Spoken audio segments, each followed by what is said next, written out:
Hey kid, you looking for answers? Wrong stop. But if you're into messy stories about addiction, mental health, and the side of life that no one else wants to discuss, come, stay a while. This is Malfunction Junction. I'm Andrew. That's Jay. We're just two guys trying to figure some shit out before the next bus rolls in. Sit tight. Might get weird. Hello, everybody, and welcome back to Malfunction Junction. Thank you for joining us. This is Andrew. This is Jay. How's everybody doing today? Jay, how's it going with you? Pretty solid. It's been I have to. It's all good. I can. Cool. Yeah. It's been a great day. We finally got through all the renovations and our refresh week at the Kava Bar. Good. Pretty cool Saw that that Ryan gave me a little kind of leadway on the leash there to do some management stuff and help reface and decide what was going up in terms of new promotionals and some of the renovations and stuff. So it feels nice to have a decent hand in changing the look of that bar, getting the vibes a little different. Yeah. Get to pick a new happy hour and make the flyers for that. So it's sick. You know, I get to see a little bit of my own personal work now up on the walls. That's awesome. It's pretty sick that we got through that. Mine too. I took the photos. Hell yeah, absolutely. And I also saw myself on a Polaroid up there. Mm-hmm. Yeah, Nice. it's been a rough couple weeks getting to this point, but now that we're through it and I'm not doing 70 hours a week, Yeah. that's nice. Yeah, It's really nice. That was a rough one. How about you, brother?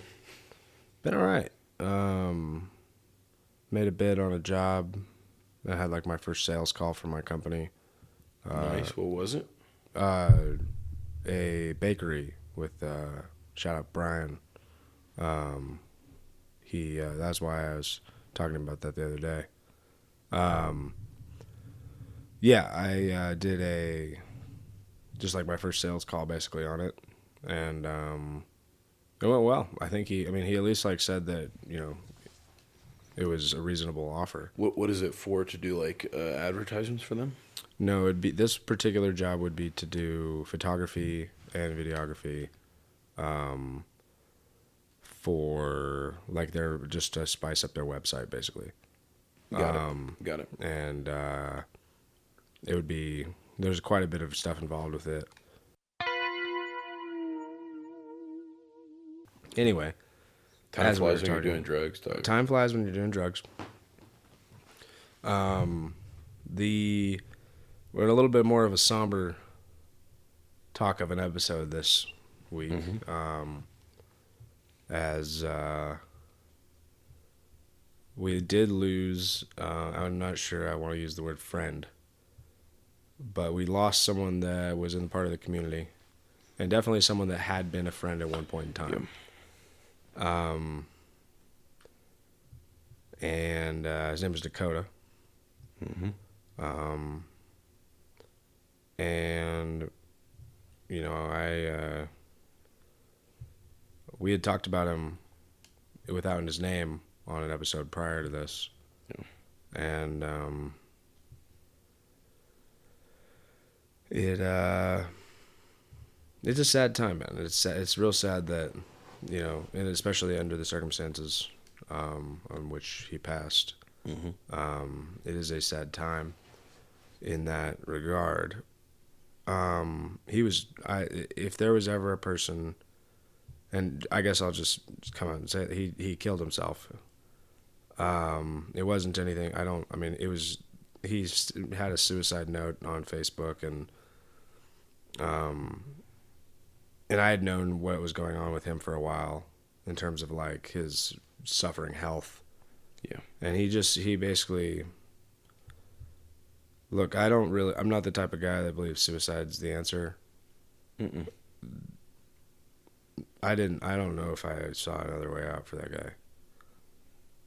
Like, to get to a true state of like he's recovered, and like now he doesn't have this fucking bum leg, and now he doesn't have this like fucking thing eating inside of his stomach, and like, Yeah. I mean, you know? I see it kind of invert. Growing up, you know, one of the things I learned from some coaches is that like the standard is perfection, but progress should be contentment. And I think suicide kind of fits a similar idea in the inverse. Sure. Of that, like, you can never say it's okay, but there are times when it's understandable. That's where it's at. Yeah, That's where and we're at right now. I'll never say I condone it or that I would No. even suggest it. I can't say I'm a fan of MAID programs or the assisted suicide programs. I understand it though. No. I'm not ignorant to the fact that the dude Sometimes it's just had out of hands, dude. yeah, and like the amount of pain. I'll put it this way. I wouldn't have made it this far if I was going through what he's That's going exactly what I thought. through. I already. I wrote in a journal of mine pretty recently before he passed, that I wrote something along the lines of like, if he were to come like make a recovery and do what he's dreaming of doing, his recovery story is far greater than that of even of my own. Yep. And like if I were to do the same, and like he was man, that guy was shit out of luck. Yeah. And it wasn't a lot, I try not to say anything. I've been trying not to say anything like negative about him, even something that could be perceived as negative, because I don't think I really have anything negative to say about him. Just in terms of at the end, it was a little bit rough. It was definitely a lot bit rough, but it was with with his drug use and his suffering mental state. Right. But he had actually talked to me about when he was staying with me. He talked about committing suicide. And he was like, I don't know, man, if things keep up like this, I just don't see the point in sticking around out here anymore.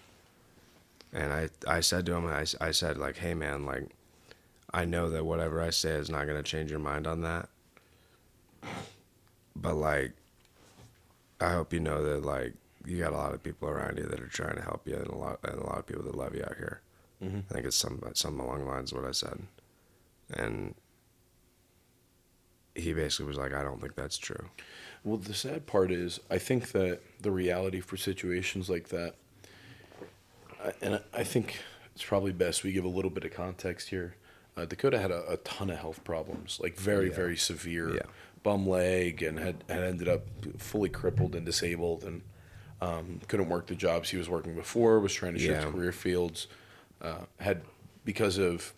Spent a lot of time, according to him, busking on the side of the road up in Golden. Yeah, and because of a litany of issues between, like, issues... Kid was talented on the guitar. Kid was talented on the guitar and singing, too. Real fucking... The kid had he been able to get past all these issues and not have all the self-destructive stuff, the kid could have had a career as a musician. Yeah, agreed. Yeah. But regardless, because of again, his inability to work the same way, he ended up homeless, and then started getting his stuff stolen from him, and so he was just in a position that I think was so deep in the hole that like Travis bought him groceries, and I gave him money a few times, try and help him out, and you let him stay on the couch. But for a dude like that, what you need isn't enough to make it to tomorrow. No. You need something that's going to stop you from the spiral you're in. Yeah. And the only people that could have helped him with that, at least per conversations I had with him, was his family, and going back to Virginia and staying with his dad again. And then that got blocked by his stepmom or dad's girlfriend, whoever it was. So he ended up out here. Sucks, man. And then he's out. Himself. Yeah, and then he's out on the streets. Because again, it's like, all right, cool. You're homeless. You're getting your stuff stolen from you every day. You finally get accepted into a bachelor program for cybersecurity. Your laptop gets stolen because you're sleeping on the streets. The rest of your electronics get damaged because the sprinklers go off in the grass you're sleeping in. And where do you go from that? It's like, somebody might give you grocery money. What are you going to fucking say? There's no way out. No. And that's the part that it's just like, fuck, how do you even comprehend that? You don't. No. Unless you've been in the same situation and gotten out. And I have not been in that situation. No, and I'll be honest, like, I don't know if I ever talked about it on here, but not crazy long ago, I watched my father's suicide note all the way through. Right, you did talk about that. About a 45-minute video. Bit, and watching that, quite frankly, as fucked up as it is, made me lose a lot of respect for him. And really? It greatly changed my view. Did you happen to read his Dakotas? Yes, I did. Yeah. And the difference is staggering. You know, like, I can't in any way justify what my father did to the level of where Dakota was at. You know, No, like you're right. Dakota was fighting his ass off. My dad was stuck in his own mental battles and a lot of like egotistical shit. Yeah. And seeing somebody go out that way who's been fighting that long has kind of like, again, even probably further shifted my perspective on what happened with me growing up. Right. And the kind of like woefulness I had regarding what happened. I'm like, oh, he was just so fucked up. He couldn't get out of it. It's like, no, he had a chance. You know, and I've been thinking about that a lot recently. Where does that take you in your mind? I don't know. You haven't really thought. I just don't know. Again, kind of like my own personal view on the suicidal ideation I've dealt with for the better part of 2 decades now. The way I got out of thinking about that and the kind of logicking my way out of it, you know, that's a set, more objective thing. Like how much I want to kill myself is something that changes on a daily basis. Yeah. You know what I mean? That goes up and down throughout the seasons of my life. And if, you know, during certain cycles, I get pretty low, but it's not an option. So I never think about it too much because I know it's just not there. Like I got to keep fighting. And I got my brother and sister and the stuff that she's dealing with now. It's like I have to be a support piece. And I have the capability to help out the people I love. So if I don't use that, then you know what I mean. It's just a self-defeating argument. It's like if I don't try and help them, well then my life's not worth anything, and I should kill myself. But if I kill myself, I can't do it. So the only option is to try. Oh, well, yeah. To stick around long enough to The only do way as out much is as I can. through. Right. Bingo. And so I mean, no matter where I've gone, thinking about the retrospective aspects of my father's passing, Right. doesn't change much about my own current state of identity. Just changes my relationship with the idea of that's one of those things that is a sign of maturity. Yeah, I don't idealize it as much. Like I used to think, oh, he's, you know, just about how much I love my dad, and I still do. He's a great guy to the people around him. But I felt bad for him, and I pitied him for a long time. And I think that in some way led to me pitying myself when I was going through really bad bouts of depression. Yeah. Like, yeah, it is so hard. And yeah, I don't know. Like I had seen him take the easy way out, and my brain went to that. Yeah. But now as I get older, I go, no, wait a minute. That's what led you to that? That's fucking nonsense. Yeah. You know, his stuff was a lot about, he talked about never being able to get out of debt because he was always behind on payments. He had $7,000. He had a $13,000 bonus 5 days after he died. Yeah. Said he would never climb out of debt in his life. Boom. Stick around for another week. You're there, buddy. You know. That's actually a very important lesson. Mm-hmm. It's that same thing of the digging the, like that like meme thing of the digging for diamonds, and the guy gives up one step, you know, one step. 99% of gamblers quit before they hit big. Yeah, sure. That one. But yeah, I agree. It was one of those like, oh, dude, you just don't know what life has in store for you. He also made $130,000 a year or something like that. Maybe 110, 120. He had 7,000 in debt. His rent was $850. He drove a 99 Accord. Like he had the ability to pay it off. He had the money in his accounts. He just was bad at making payments. Was there something else? I don't know. I wonder to this day, like, was he hitting strip clubs or something? Where's your money going, bro? But I mean, he had stuff. It was just, I think he was really bad at the nickel dime spending. He had a lot of electronics, and he bought a lot of really nice guitar shit. Like he had a fucking 1,000 amps and different pedals and all these boards you'd plug his shit into, and all of that was very pricey. Yeah, that is a very pricey shit. So it may have been that he had 5 coffee pots when we cleaned his house out. Okay. And I say that in the sense of like, you know, my mother always warned me about like the way he spent was nickel and diming everything. $30 here, $50 there, $100 there, $200 there. Yeah, it's my problem too. And then he has no money. And I'm like that too. Yeah. So I get that. Yeah. But regardless, you know, his other reasons were, oh, well, you know, nothing will ever change and I can't keep doing this. And I'm so frustrated all the time. And he was very resentful towards my mother. And he was extremely resentful towards his parents. And it reminded me of something a friend of mine had told me years ago, which was life doesn't happen to you, and it definitely doesn't happen for you. It happens. No, it happens. And how you interpret that is up to your own. It is. But the world goes on. And for him, he took everything as happening to him. Yeah, and that's... And then you meet the egomaniacs how where old everything was happens he? for them. How old was he when he passed? Probably 43, 44, right around there. Yeah, because he was... Let me think about this real quick. I think he was 6 years younger than my mother. So 52... No, he might have been right around 40. Okay. Yeah. I think he was right about 40 when he died. Okay. Yeah. Just crazy to think that, like, you know, I don't know, this may be a weird thing to bring up, but, like, for me now at the age I'm at, like, a decade and change older than you. You know, it's like, it's not... I have friends... Just about a decade almost. Yeah, I have friends that are in their 40s now that are that age. And to me, because I was so young, you seem so much older, you know. But, like, now I have friends and I'm like, oh, I get it a little bit more. Right, yeah. Like, you know, growing up, you see parents is so far separated from childhood that there's an expectation of maturity, knowledge, and insight that is... It just doesn't work that way. You know, you're learning through the rest of your life. 30s and 40s aren't like this state of enlightenment, you know. Rarely. I always thought he understood it, but now I have friends that are going through the same shit, and we're all still kind of figuring it out. And it is weird to then ponder. I don't know if this would come across disrespectful, but like if Dakota sticks around, Right.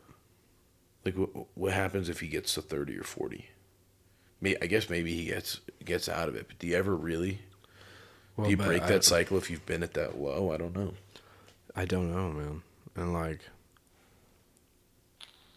I don't know. Homelessness is so brutal. Man. It's a tough one, man. Because, like, it's like, I mean, obviously, I walk home from the bar pretty often, from the cover bar pretty often, and it's past that fucking green belt, which was where a part of where he was staying a little bit, I believe.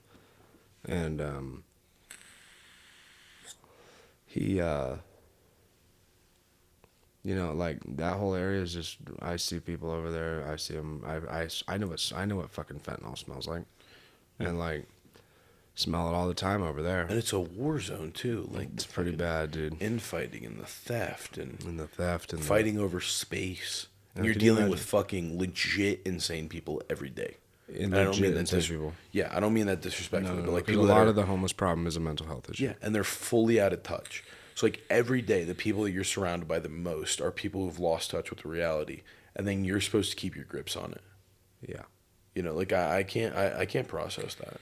I don't know what that's like. I'm genuinely too privileged and too far removed to understand what that would end up, how that would impact me. You know. Well, the only time I've ever not had a place to stay was I was in California, and it was, you know, Northern California, and I had a car. Mm-hmm. It was easy. You stayed out of your car? I mean, just not even for a long time. Yeah. And it was just, you know, and I had a job, and it's fine.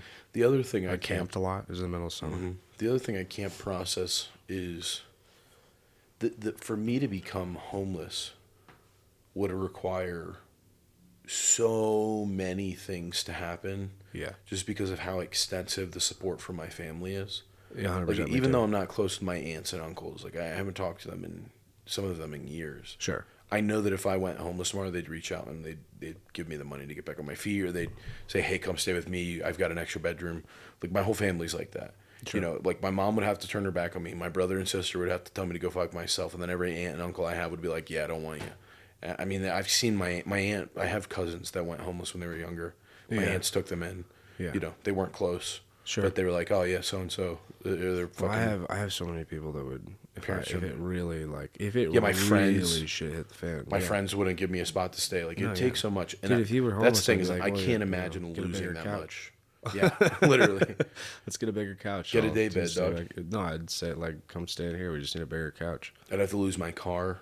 Yeah, exactly. It's it's like It's like you I have to can't- lose quite a bit of shit in order to get to that point. And I can't imagine what it's like to not have that network. And especially for him, because it's not like his family's dead. No. It's just that they won't take him. From what I understand, he did. I was going to mention this earlier. I did a podcast with him. Yeah. And I think I have it still on my hard drive. The only reason I never released it was because it was going to take a lot to edit. He was Sound shaking quality. the microphone a lot. Yeah. It was before we got the mic arms, and it was the audio quality was going to take a lot to edit. So I am probably going to sit through and edit that, and maybe release it. And yeah, it I forgot what else I was going to say about that, but yeah, it's a tough one, man, because it's, you know, and I think, you know, anybody that's, you know, either listening to this or does in the future that is dealing with a loss of someone they either loved or Cared about. Mm-hmm. I think I've been on the unfortunate situation of not being in this position of being in this position quite a bit before, of losing somebody that, you know, I was either a loved one or someone you cared about. Don't know how many. Couldn't begin to count. Yeah. But the ones that meant a lot to me, I named things after, and I have characters in all of my stories named after one of my friends, Malik, who mentioned him before, and then of course Amy, my dog, which I have a whole other theory about. By the way, recently We talked about that recently. we talked about the ChatGPT thing. Yeah. Okay, yeah, that shit's wild. Photo. That shit's wild. I But think yeah, we talked about that on the pod last week. I think we did. But yeah, It's especially hard to grieve for somebody who's chosen to walk away. and I think that, yeah, absolutely. And that is not, I've definitely dealt with this same thing before. There was an old roommate of mine that killed himself, and a couple other people too in my life. But that's the most one that I think of now. His name was Flynn. But I think the way to process things like this, just coming from someone who's done it a lot, is I think you sit there and you sit with it. You don't try to avoid it, and if you have people that you shared them with, you talk to them. Mm-hmm. You spend the time thinking about the happy times that you guys spent together. Anything, whether it's anything from as much as like with Malik and I, we would, you know, always be riding in our homie Brooks's truck with, you know, Scotty and a couple other people, and we just be jamming to music, or like a number of times with Malik. But the other part of it is, I think you listen to music that reminds you of them. You listen to, you know, you try to you connect with what is left of them. Yeah, you try and let their memory live on a little bit. Yeah. The one thing I thought about last night, actually, that gives me some hope and solace for my own life. But, you know, all the people that I've lost or lost touch with, like the best version of them always lives on in my mind. Right. Like my dad spiraled and then he's gone. Right. The best version of him and the happiest moments of him always live on with me. Well, that's good. And I'll tell my kids that one day. Right. And I'll tell them the stories, and it'll live on with them. Right. And at some point, it'll kind of fizzle. But there is that lasting and kind of lingering effect. The rock's under the water, but the ripples are still there. Right. And I don't know. I think I maybe deal with it a little differently. I'm a little bit more nihilistic with loss, I guess. But Sure. for me, I talked about it with a few people, and I really struggle with the processing thing, because one of the things you said in that note was, don't let people in their social circles say I don't want help. Right. I wanted help, I just couldn't get it, and I wasn't worth the resources, and that fucking crushed me, you know. Yeah. Yeah, that's a tough one to hear too, 'cause especially from the perspective of someone who had tried to help him. Yeah, and one of the things that happens with it is that I go back and forth then. I did this with my dad. I did this with a couple other friends I lost. Is like, well, I feel bad, but now is that pity? am I now undermining exactly what he had said I was doing by making it seem like he was worse off? And then I just do this flip. And every time where I end up is just that it just sucks. And as I talked to a few people in the community who were really upset because he had spiraled, and if anyone listened to the last episode, we talked about, or maybe 2 episodes ago, It was 2. we talked about kind of that he had devolved so much from the person we knew, and he had, kind of started acting erratic, and there wasn't much justification, at least in the space of a business, to have him around. And even as a friend, there are certain limits you have to have for your own boundaries. Yeah. But, with that spiral, there's a lot of people in the community after he passed that felt like we failed him and let him down. Yeah, I can imagine. And one of the things I kept telling people when they go, "Oh, dude, I just feel like, we kind of had a hand in it." I'm like, look, the way I feel, and I don't mean for anyone to be upset by this or feel burdened, but when somebody in a community or friend group commits suicide, it's everybody's fault and nobody's responsibility. Yeah. Everybody has a hand in it. It's just like any death. Yeah. It's like, well, if I hadn't gotten in the car that day, well, if we hadn't had an argument and that made her leave the house and go get in a wreck, and if I hadn't done this and if I had done that, you could have changed it. And you could have. Any of us could have changed it. I told a story recently I haven't talked about in a long time, and I don't know, maybe I talked about this in one of the early episodes, but, I had a moment with my father before he passed, about 2 weeks out. My brother and I got into an argument. I got my dad fucking jacked him up by the coat rack. I grabbed my dad and pulled it off, and he pulled his hand back like he was gonna fucking light me up, And he just got this really dead look in his eyes. I've never seen it in a person since. But just immediately I was like, oh fuck, he just looked broken, Yeah. I see him just kind of fall apart. And he let his fist go, and he just walked upstairs. He didn't say a word. And then I went into my room, and I was on that little bottom bunk, and I'm thinking, and I had this thought of, I need to go tell him I love him and make sure he doesn't ever hurt himself.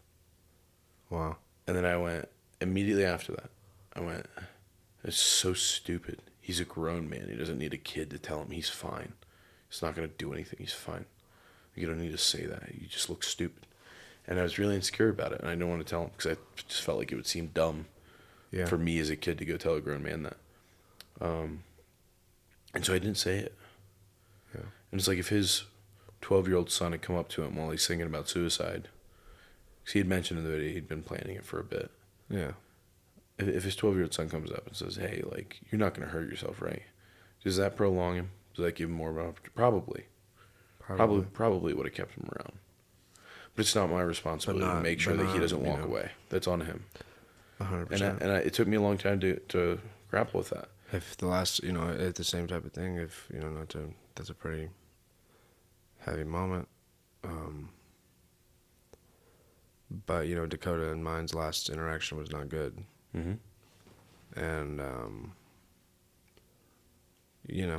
I'm not trying to sit here and think that had it been good, had I said something different, had I reacted different, had things been, had things ended any differently. Yeah. Fuck, dude, I banned him. Yeah, I know. I banned him the week he killed himself.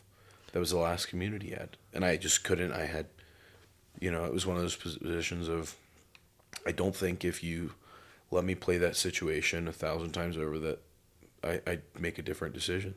I don't even think it's not that, obviously, look, if that's the end game of this, you make a different decision, but right, it's at the same time, but it's you can't know that. No, if I had somebody who was coming around who had spiraled on drugs and had, clearly devolved in their mental state, yeah, I'm going to say, hey, I can't have you around this business. It's not good. People get uncomfortable. The women get uncomfortable. It's just, I don't think you're a bad person. But I tell it every time. But at the end of the day, I still did it. And then right after that, the only place he has to go to that isn't the streets is gone. And he kills himself 3 days later. It's I can't pretend that I didn't have a hand in that. Well, I don't think it's necessarily... hand is in terms of role played. That's different than You know, it's these are things he was doing to himself. He was coming around. He was talking to himself. He was fucking fucked up on drugs. He was all sorts of things. And it's like, look, that does. I hate to like kind of put that on his name, but unfortunately, that is the reality of the situation. Is Agreed, but it's like saying the executioner doesn't have a role in the death of an inmate. They do. Maybe they're not responsible for that. You're not the one swinging the axe. They're not the judge. No, but I think, at least in my own worldview, metaphorically, everyone who's around does. There's a guy I talked about, and I have talked about this for sure on the podcast. There's this dude, Rich, in Florida, cancer doctor, and he had talked about how, like, the more he had studied cancer, the more he understood society, and that, like, everybody is their own cell. It's a fully enclosed thing. It's not. Kind of talked about it's not inherently dependent on any other cell in the body in terms of like being physically linked to it. Right. But if a cell gets isolated, it becomes malignant, and it either dies off or it becomes cancerous. Right.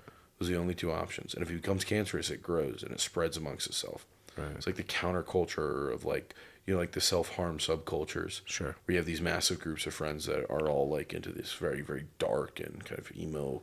So it's the school shooters. It's the chat forums about the guys in Columbine, Yep. And it's these people that they've died the social death already. Right. And now that cell has become isolated from the rest, and it can't survive without its purpose. And that's people. And so it's like, again, every other cell in the body is still responsible for that cell's existence. And in the same way, I think that happens in communities too. I don't think it's anyone's responsibility to stop them. I mean, we saw that with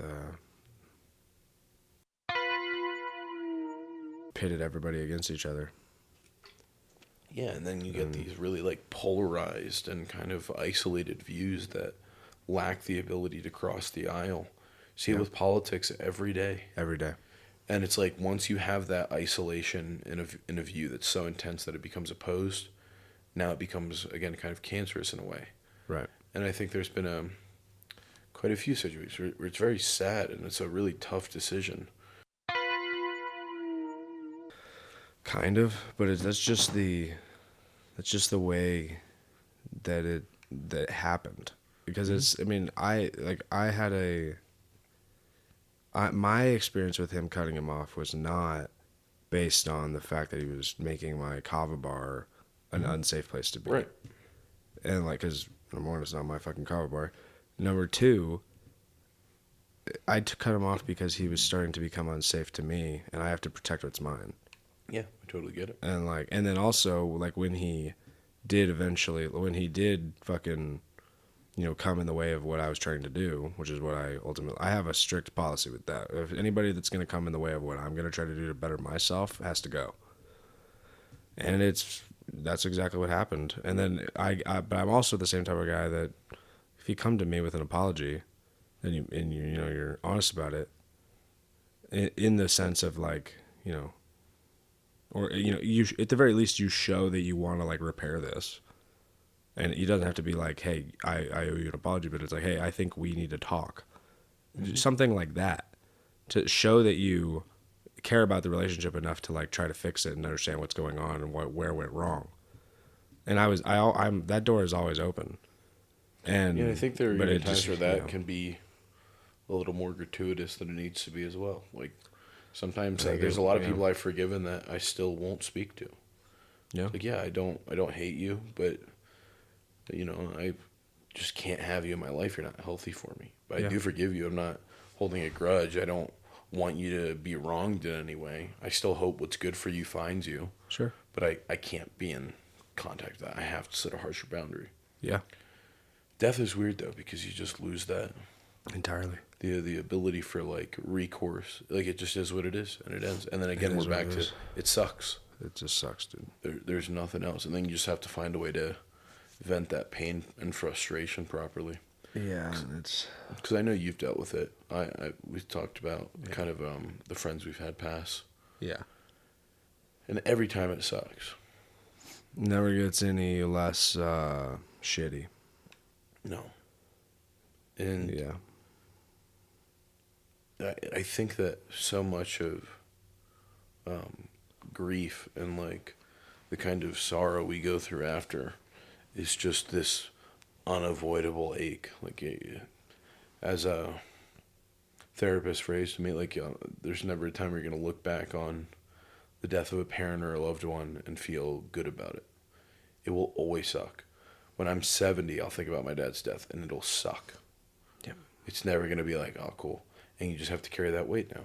And you got to find a way to try and alleviate it in some capacity. I do agree. I think that sometimes kind of lightening it and finding ways to connect with the person you lost and their memory is the easiest way to deal with it. I think that's a big part of the release is...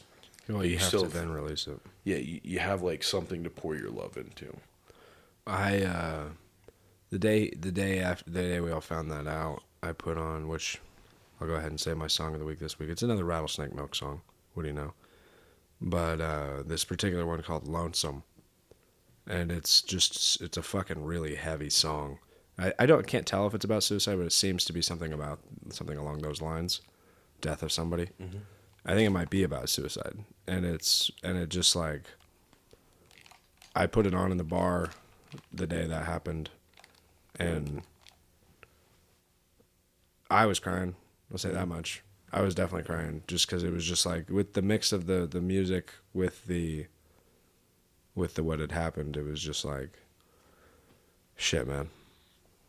Yeah. I went to the place he killed himself. Where was it? Off of Dartmouth, behind the Chick-fil-A, 3 houses down, in the alleyway behind the sunflowers. How'd you know? I'll tell you after, I guess. Okay. Yeah. Yeah, no, yeah, it's, yeah. Finding out about someone's passing is always so surreal. Yeah. There's only been twice in my life where it made sense, and that was with my grandparents. Because I watched both on my mom's side. I watched both of them just suffering. Yeah. And getting worse and worse and worse, and it was like, it's any day now. Yeah. And it was very predictable. But the other grandparents I had, the other family members, Right. friends, every time it's just like, no. Yeah. And when somebody had told me the night before about it. Yeah. The night before you texted me, and Yeah. he said, I think Dakota died, and I was like, no, I don't think that's right. That can't be right. Yeah. I was like, it sounds like bullshit. I think that's not right. I saw him like 2 days ago. Right. And I went to sleep thinking it was bullshit. And I talked to a few people about it. I was like, if it's true, it's fucking horrible. Like, Yeah. That would suck so bad. Yeah. The next day I woke up to your text, and I was like, damn. Yep. Actually, I didn't wake up. I was still awake, but same point. Same difference. Yeah. But yeah, that discovery process is something that every time, I mean, I don't know if it's the same for everyone else, but for me, every single time it's the same feeling. Like, it's a kind of numbness. It feels like you're stuck in, like, yelling in a tunnel. Like, just that reverberation, of sitting there waiting for the noise to settle. Like, Sure. I just, every single time, when I found out my dad died, I was sitting in a room with family members. Everybody was there, just sitting down and told me, and it just sat there for hours. When my little brother's football coach, he was a really good friend of ours, we hung out at his house a bunch. We found out it was another one. I was like, no. Rob? No. Can't be right. And it just, like, finding a moment of clarity takes forever. Mm-hmm. Just sitting there waiting for it to make sense. And with a lot of them, for me at least, some of them never do. I don't know that I've ever fully accepted a lot of the people that have passed. Like my grandparents on my dad's side, I never saw them. That to me proves that I'm jaded to this shit. Yeah. Yeah. Because I don't feel that. Unfortunately. It's just happened too many times. You're not shell-shocked anymore? Never. It'd be one thing if it was like, someone really close to me that was like a part of my everyday life, where it was like, my parents or my, whatever the case is, that would be a whole different thing. I think. But at the same time, like it's just happened so many times that at this point, I have a weird, like thought of what death is, and I think that it's, at least according to like, some people, is that it's like it's just a part of fucking life, dude. It is what it is. It's not necessarily the end, but it is the end of this, and it is what it is. You can't change it. You might as well make friends with the fucking being that is death. I've personified deaths at a bunch of different times in stories, and it's, it's really truly a thing. I got a question for you. Yeah. Do you think of death more as the Anubis type, or do you think of it as the after itself? What do you mean by Anubis? Like Anubis led you. Like you meet Anubis judges your heart against the feather and then sends you down whatever path, right? Like it's a very neutral, it's not cold, it's not, unforgiving, it's just there. And it's just, all right. What was the other option? Like whether or not death is I think some of the other personifications of the Grim Reaper I found is that like it's taking him with you. Like that's where you're going. You're going to be with death, so to speak. That's not how I feel. I think it's more the first one, because just based on my own near-death experience, which obviously I couldn't make much of, just based on the afterlife experience I had, which I've talked about a couple times on here, of not like being in an afterlife, but just seeing a light at the end of the tunnel with a figure at the end of it, and I couldn't tell you what the fuck that is, but. I do think I think it's probably more, I think it's probably closer to the Anubis thing, because it's, did you do good in this life weighing your heart against the feather? And if you did, then you get to pass on to the next one. And if you did not, then you should have to do this one over again. Yeah. And, it's, yeah, I don't know, man. It's weird, though. One of the things I think about still is whether or not, like, does suicide nullify the good? Like, just the harm that causes and choosing to give up early reset the progress you made? Like, would you then restart, or do you still get to count the good? It's something I grappled with for a really long time after my dad died, especially because I was more religious then. It's like, well, he did a lot of good, and can he still go on, or is it he just cursed himself for eternity now? I don't. Well, I tend to disagree with that. Obviously, entirely. I don't think about that in the same way, but still, is there any way to offset it? Because for some people, the suffering is just so great. Yeah. Like how can I say you made the wrong decision? Dakota? Yeah. Yeah. No, I felt the same way. And even with, how could I tell him? It would be selfish of me to say you should stick around, dude. Yeah. And that's even in spite of everything I said about the way I feel about my dad now. Yeah. I don't know what he went through. It might have been hell every day for that dude. Yeah.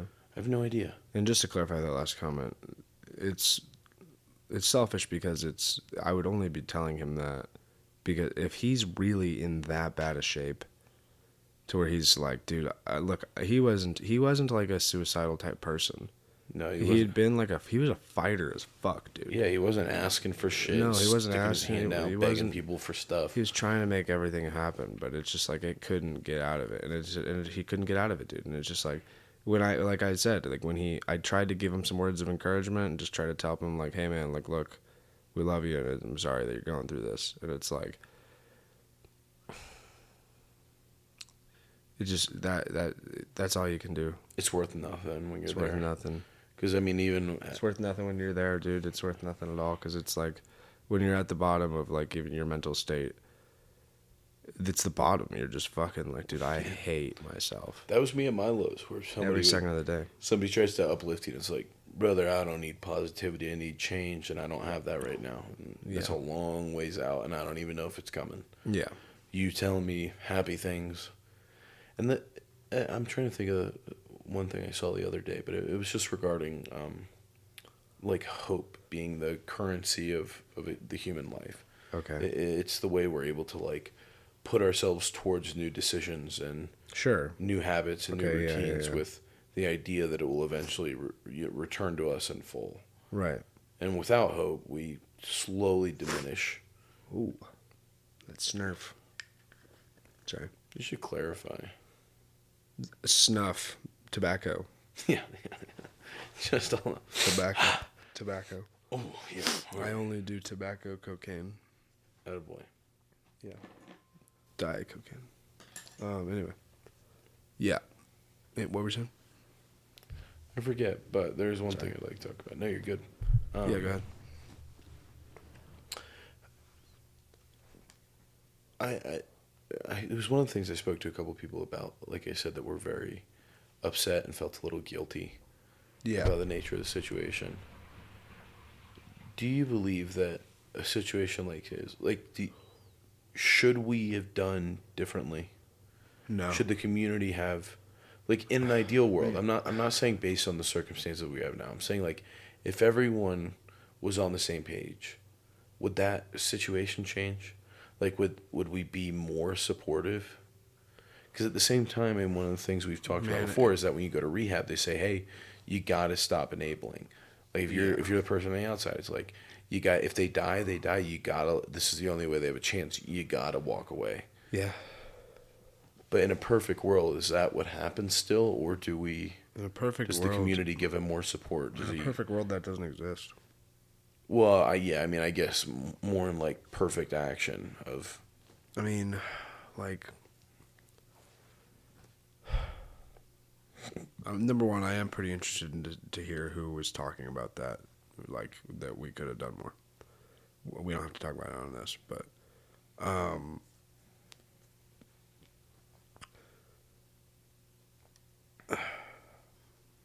do I say this?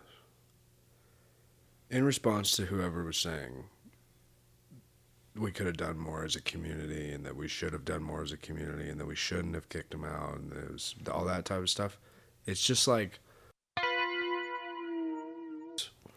That if we just as a community talked to him more, and we sat down and instead of people being uncomfortable, they just had a conversation with the guy and talked him through it.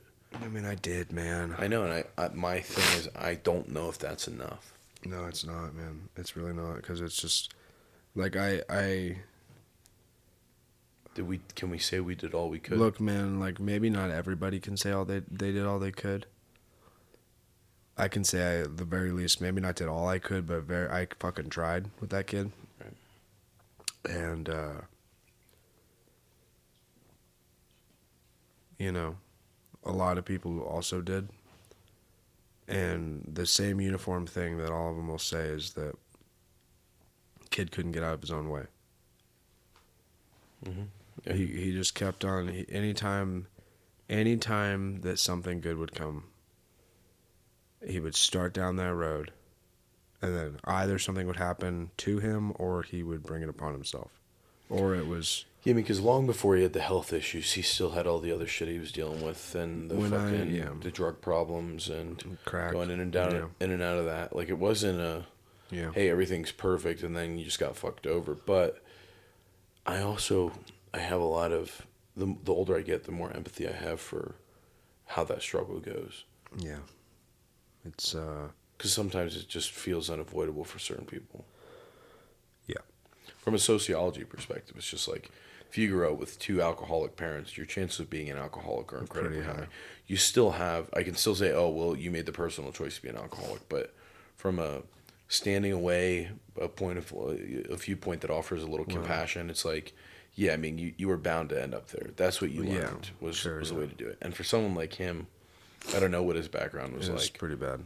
Yeah, but I can only imagine. From what I understand, his mother was schizophrenic. Yeah, and from what I've talked to him about, I can't imagine that there's many other pathways or parallel universes where that dude doesn't end up fucked mentally. Based on where he was, where, you know, nurture got him, yeah. Yeah. Yeah, man. And look, like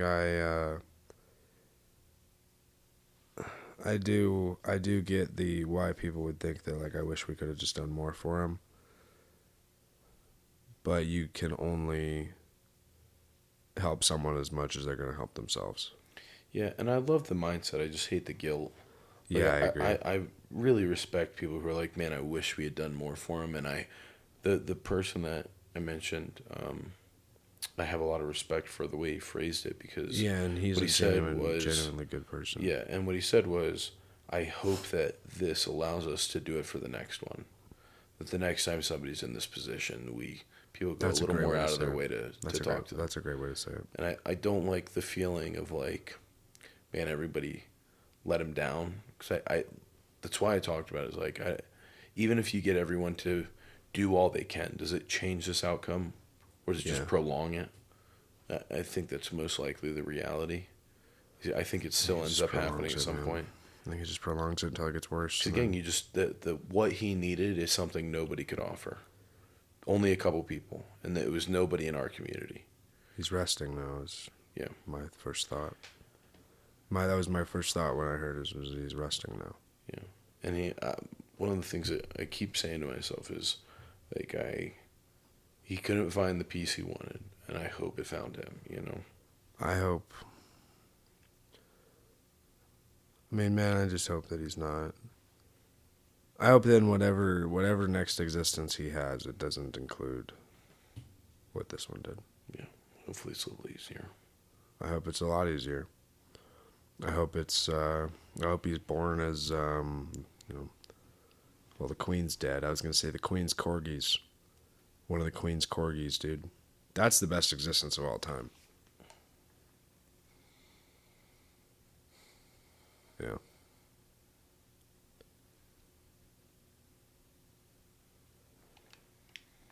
It's a tough one, man. Yeah, man. But yeah, and if anybody that's listening to this or anybody that's in the community that knew Dakota needs to talk, Jay and I are here. We're here, buddy. It sucks, dude, but it's one of those things that it's unfortunately something people do. Yeah. That's It really ain't all I have stopping to say. tomorrow. You just gotta deal with it as it comes. Yeah, well, it wasn't the first, and it won't be the last. Yeah, we'll get out of here on try to be on a high note, I guess. Let's say a good memory of Dakota we have.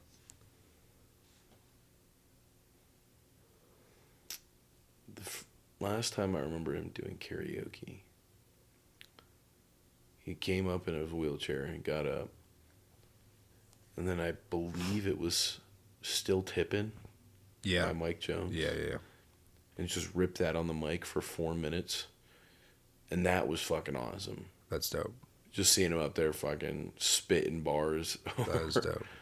I'm not gonna lie. I'm pretty sure he let the word fly a few times too. I bet he did. I absolutely bet he did. Yeah, that was good. I was sitting here in the studio, actually, right here where we're sitting right now. It was actually, I think it was. I forget when this was, but I think we were sitting in here, and Madge and I were sitting here, and I think we were talking about the film before we started working on it, and he, plucked one of the guitars off the rack and just started jamming. And I had heard him play before, but he was just like it wasn't, you heard him jam in the bar, but he would like play quieter than he normally would. But this one was like there was nothing holding him back. Mm-hmm. And he was just fucking playing heat, man. Some heat. And it was impressive. And then he stopped for a second. He's like, "Sorry guys, I just got into it." And Madge was like, "Dude, don't be sorry, keep going." And he just smiled and kept playing. It's awesome. Yeah, man. He really had some talent on that thing. Hopefully there's a guitar for him on the other side. I imagine there will be. Yeah. Well, I think we'll get out of here on that. Rest Thanks in peace, everyone Dakota. who's listening. If you're struggling with suicide, Please call the hotline. Talk to us. Yeah. Talk to somebody. Yeah, I can't remember where I put the number. Fucking listen to the Logic song. We'll tell you. That's that number. But yeah. If you're thinking about it, call or email us. That's malfunctionjunctionpodcast@gmail.com. Instagram at malfunctionjunctionpodcast. We also have a Substack now under my Substack. That is the newsletter for the Malfunction Junction podcast. Mm-hmm. It's under, I'll put the Substack in there. It's at Andrew R. Edwards. And I think it might be Andrew R. Edwards 0. Fuck, I don't remember. Anyway. I'll throw the link. Whoa. 50. Oh, I'll remember that. Yeah, and yeah, I'm gonna get that going with some writing stuff about just in general, and also a general newsletter for the pod. And yeah, we got big things coming. Yeah. Thanks for listening. Keep fighting. Yeah, absolutely. See you, everybody.